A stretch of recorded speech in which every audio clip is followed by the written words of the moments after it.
6% ಮೀಸಲಾತಿ ಹುದ್ದೆಗಳನ್ನು ಬ್ಯಾಕ್ಲಾಗ್ ಆಗಿ ಪರಿಗಣಿಸಲು ಸರ್ಕಾರ ನಿರ್ಧಾರ. ಸಚಿವ ಕೆಎಚ್ ಮುನಿಯಪ್ಪ ಹೇಳಿಕೆ. ನಿರ್ಣಾಯಕ ಪಂದ್ಯದಲ್ಲಿ ಇಂಗ್ಲೆಂಡ್ ವಿರುದ್ಧ ಸೋತ ನ್ಯೂಜಿಲೆಂಡ್, ಪಾಕಿಸ್ತಾನಕ್ಕೆ ಸಿಕ್ಕಿಬಿಡ್ತು ಮತ್ತೊಂದು ಚಾನ್ಸ್.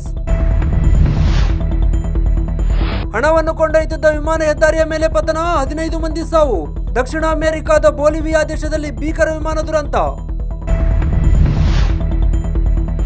ಎಫ್ಡಿ ಮೇಲೆ ಸಾಲ ಕೊಡುವುದಾಗಿ ಹೇಳಿ ವಂಚನೆ, ಕೋಟಿ ಕೋಟಿ ಹಣ ಸಂಗ್ರಹಿಸಿ ಬ್ಯಾಂಕ್ ಮ್ಯಾನೇಜರ್ ಎಸ್ಕೇಪ್.